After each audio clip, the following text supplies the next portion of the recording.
안녕하세요. 오늘도 제 채널을 방문해 주셔서 진심으로 감사드립니다. 오늘은 생활형 숙박시설에 대해서 알아보려고 하는데요. 생활형 숙박시설은 일명 레지던스라고 부르는데요. 숙박용 호텔하고 주거용 오피스텔을 합쳐진 개념인데 호텔형 서비스가 되는 숙박시설을 뜻합니다. 그래서 일반적인 호텔하고는 다르게 취사시설 설치가 가능하고 바닥 난방이 되는 특징을 가지고 있습니다. 그래서 사실상 전용률이 아파트보다 조금 낮은 것 빼고는 겉으로 봤을 때 아파트와 크게 다를 것이 없다고 볼 수 있습니다. 2020년 부동산 대책이 발표된 이후에 주택에 대한 규제가 엄청 심해졌죠. 그래서 이제 더 이상 개인이든 법인이든 주택을 모아가면서 투자하기 어려운 환경이 되었습니다. 주택의 경우 취득세 중과가 돼서 이제 기존에 1에서 3%만 냈던 취득세가 8%, 12%까지 취득세 중과가 되었고, 보유세는 종부세 비율이 올라가고 공정시장 가액 비율이 매해 5%씩 올라가서 특히나 법인으로 주택을 보유한 사람들은 억대로 종부세를 내야만 하던 그런 시절이었습니다. 더군다나 법인은 공제 금액도 빵원으로 바뀌었기 때문에 특히나 부담이 많이 됐겠죠. 또한 양도시 발생하는 양도세도 다주택자인 경우에는 조정 대상 지역 기준으로 추가과세가 20에서 30%가 기본세율에서 추가로 더해져서 중과가 되었고, 법인도 추가과세 10에서 20%로 올라가게 되면서 주택 투자를 하기 힘든 그런 환경이 되었습니다. 그 여파로 주택을 제외한 부동산 상품으로 투자 수요가 많이 유입이 되었고, 그 결과 공장, 지산, 토지, 생수, 오피스텔 등 비주거용 상품으로 자금의 이동이 많이 발생하게 되었습니다. 그 중에 특히나 생활형 숙박시설, 생숙에 대해서는 묻지마 청약을 많이 하였는데요. 청약 통장도 필요 없고, 전매 제한도 없고, 주택수에 포함도 안 되고, 그리고 양도세 중과 및 종부세 대상도 아니고, 대출도 일반 주택 LTV보다 훨씬 많이 나와서 많은 투자자들이 관심을 그 당시 갖게 되었죠.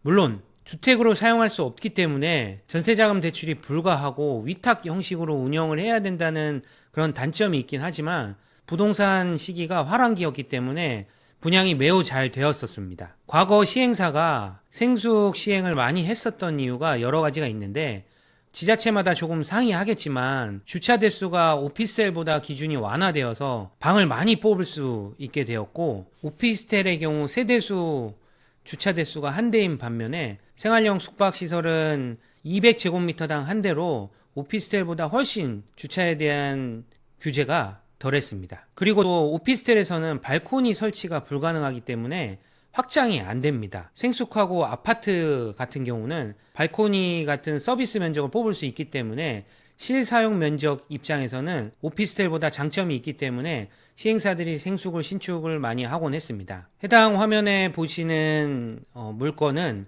마곡에서 유명한 생활형 숙박시설이죠. 21년도에 롯데건설에서 시공한 롯데캐슬 르 웨스트가 있습니다. 연면적이 약 6만 평 정도 되는 규모이고, 지하 6층부터 지상 15층까지 5개 동으로 되어 있어서 상당한 규모를 자랑하는 건물이라고 볼 수 있습니다. 생활형 숙박시설은 총 10개 타입으로 되어 있었고, 총 876개나 되는 규모라서 어마어마한 사이즈라고 볼 수 있겠죠. 이 당시 저도 기억이 나는데 청약을 할 때 초대박이 났던 기억이 납니다. 약 57만 개 이상의 청약이 들어왔었고, 최고 6049대 1이고 평균 657대 1의 경쟁률을 기록했으니 처음에 프리미엄이 붙고 난리도 아니었었습니다. 저는 사람들이 과연 생숙이 어떤 특징을 갖고 있는 부동산인지 알고 투자했을까?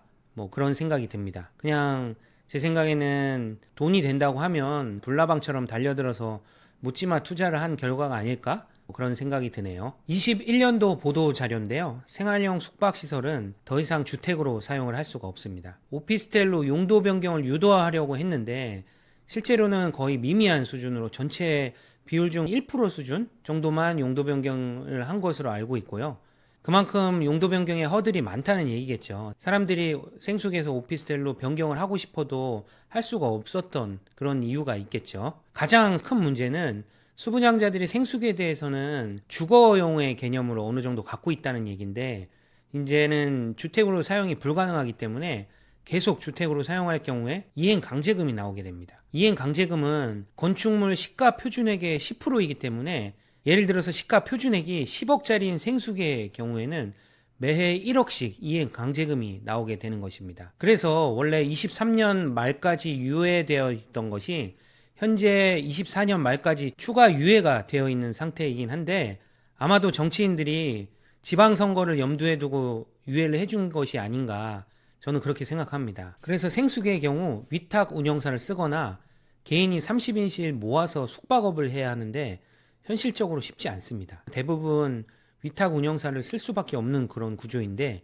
평균 수수료율이 거의 12% 정도 되기 때문에 영업이 되든 안 되든 수수료가 굉장히 부담이 되는 수준이라고 볼 수가 있겠죠. 분양한 지 2년 반 정도 지난 시점에 롯데캐슬 르웨스트 시세가 얼마나 형성되고 있는지 한번 볼까요? 마곡나루역 근처에 있는 위치에 있고요. 위치 자체는 굉장히 좋다고 볼 수 있습니다. 그래서 지금 매물을 보면 낮은 가격 순으로 이렇게 소팅을 했고요. 실제로 이 자료 자체를 엑셀로 한번 정리를 한번 해보겠습니다.